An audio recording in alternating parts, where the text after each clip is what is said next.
भारत, खबरें वही जो हो सही। बस्ती पहुंची बसपा सुप्रीमो मायावती, राजकीय इंटर कॉलेज में जनसभा को संबोधित किया।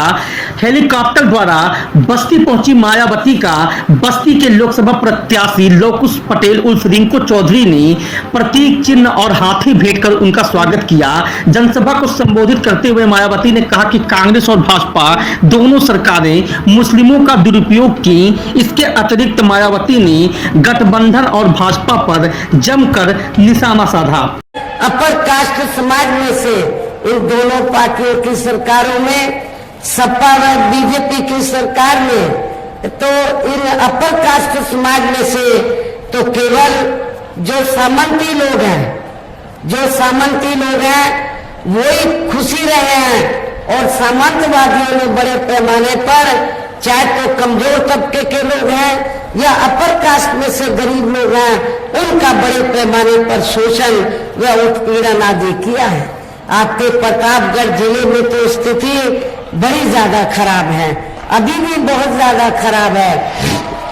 इनके गलत कृषि नीतियों के कारण किसान वर्ग भी आए दिन आंदोलित ही रहता है।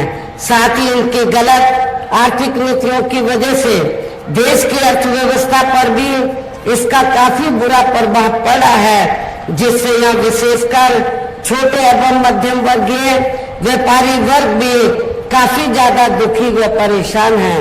और अब केंद्र में पूर्व की रही सरकारों की तरह ही वर्तमान भाजपा सरकार में भी यहाँ पूरे देश में गरीबी, बेरोजगारी एवं महंगाई आदि भी लगातार काफी ज्यादा बढ़ रही है।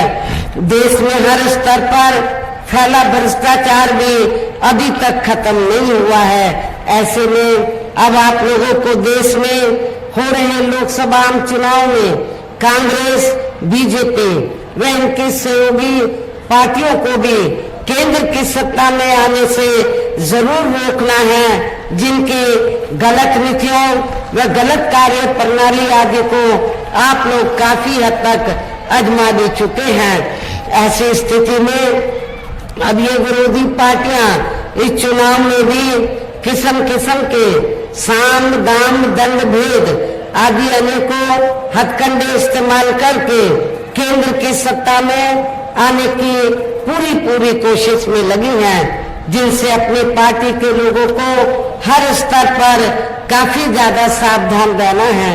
और इस मामले में विरोधी पार्टियां अपने अपने पक्ष में हवा बनाने के लिए खासकर मीडिया, ओपिनियन पोल व सर्वे आदि का जो बड़े पैमाने पर इस्तेमाल कर रही हैं, तो उनसे भी अपनी पार्टी के लोगों को बिल्कुल भी गुमराह नहीं होना है।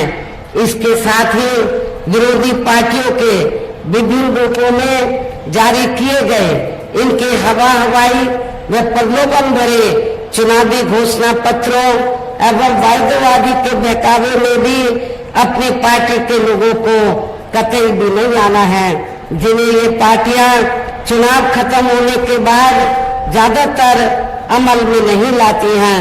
और अब जिन पर से देश की जनता का अधिकांश विश्वास ही उठ गया है, ये खास वजह है कि हमारी पार्टी किसी भी चुनाव में अपनी पार्टी का कोई भी चुनावी घोषणा पत्र आदि जारी नहीं करती है। वैसे भी हमारी पार्टी किसी भी मामले में कहने में बहुत कम बल्कि कार्य करके दिखाने में ही ज्यादा विश्वास रखती है। और इस बात का सबसे बड़ा सबूत ये है कि उत्तर प्रदेश में 4 बार हमारी पार्टी के नेतृत्व में रही सरकार ने चुनाव में अपनी पार्टी के बिना कोई जारी किए गए चुनावी घोषणा पत्र के ही प्रदेश व आम जनहित में काफी कुछ ऐतिहासिक कार्य करके दिखाए हैं।